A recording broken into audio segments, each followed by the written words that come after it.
వేదములే నీ పుట్టకు ద్వారములై విలసిల్లగా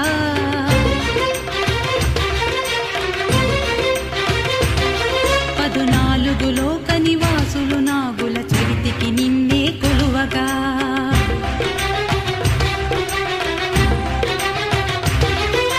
భక్తి భావమున కరిగిన హృదయం పాలధారగా మారగా